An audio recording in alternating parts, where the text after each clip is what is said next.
갑자기 미끄러지는 차량. 대책 없이 부딪히며 15명이 숨지거나 다쳤습니다.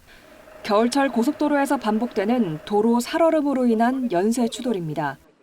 밤사이 산에서 내려온 찬 공기로 노면은 차갑게 식었고 인근 하천에서 공급된 수증기와 약하게 내린 빗방울이 도로 표면에 살얼음을 만든 것으로 분석됩니다. 기상청은 지난해 12월부터 지도 위에 위험 요소를 알려주는 서비스를 제공하고 있습니다. 그런데 사고 당일 오후까지도 내내 전국도로 대부분이 온통 붉은 위험 지역으로 표시됩니다. 여러 위험 조건 가운데 하나만 맞아도 위험구역으로 표시하고 있어 진짜 위험한 도로를 잡아내지 못하고 있습니다.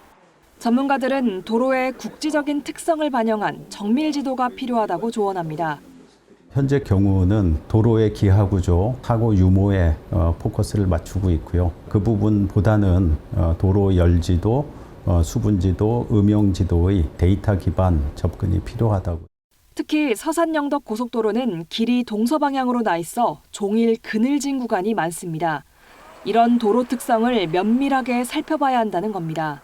따라서 제대로 된 위험 지도가 나오려면 시간이 더 필요해 보입니다.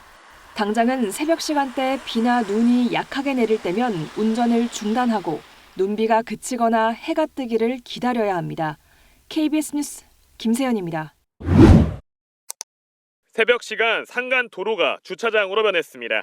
승용 화물차가 도로 방호 시설을 들이받았고 사고 수습을 위해 출동한 경찰 순찰차를 다른 차량이 추돌했습니다. 차량 7대가 연관된 이딴 추돌 사고로 운전자 등 5명이 다쳤습니다. 심야 시간에 약간의 눈비로 인한 도로 결빙을 사고 원인으로 보고 있고요. 정확한 경위를 현재 조사 중에 있습니다. 사고 원인으로 지목된 빙판길은 일반 도로보다 14배, 눈길보다 6배가량 미끄럽습니다. 산간도로는 평지보다 기온이 낮아 결빙 현상이 자주 발생합니다. 특히 산간도로 비중이 높은 강원도에서는 차량 운행에 주의가 필요합니다.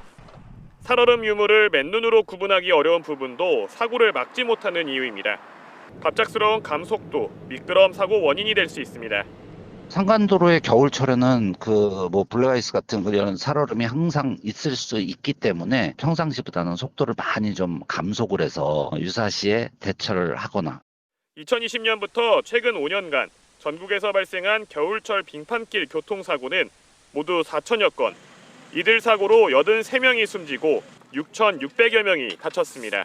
KBS 뉴스 정상빈입니다. 승합차가 다리 위에서 갑자기 미끄러집니다. 그대로 중앙선을 넘어 난간을 뚫고 추락합니다. 도로 위 살얼음이 원인으로 추정됩니다. 다리 위나 고가도로, 터널 진출입 구간은 살얼음이 잘 생겨 특히 위험합니다. 다리 위 온도를 직접 측정해봤습니다. 온도계의 기온은 영하 4도. 그런데 도로 표면 온도는 영하 17도로 뚝 떨어집니다. 다리 위는 지열을 받을 수 없고 바람도 강해 노면에 얼음이 생기기 쉬운 겁니다. 터널 출입구도 마찬가지. 터널 내부는 영하 6도. 하지만 출구로 나오는 순간 영하 12도로 급격히 떨어집니다. 터널 안팎 온도차로 출구 주변에 결로가 생기기 쉽고 곳곳에 얼음도 보입니다. 따뜻한 공기를 몰고 옵니다. 그래서 이 따뜻한 공기와 갑자기 실외에서의 유출부에서의 어떤 찬 공기가 만나면서 바닥이 갑자기 결빙되는. 일반 도로도 기온보다 노면 온도가 더 낮기 때문에 방심하면 안 됩니다. 도로에 물을 뿌려놓고 잠시 기다리니 3분 만에 얼어붙었습니다. 이렇게 망치로 두드려 보면 파편이 튀어나오는 걸 확인할 수 있을 정도입니다. 기온이 올라갔으니까 괜찮겠지 생각하지만 실제적으로 오게 되면 도로 표면 온도 자체가 또 영하 기온으로 유지할 수 있기 때문에 특히 더 조심을. 빙판길에선 서행이 최선이고 급제동 대신 브레이크를 짧게 여러 차례 나눠 밟는 것이 좋다고 전문가들은 조언합니다. KBS 뉴스 이현기입니다. 번쩍이는 경광등을 보고 사고로 멈춘 차량을 발견했지만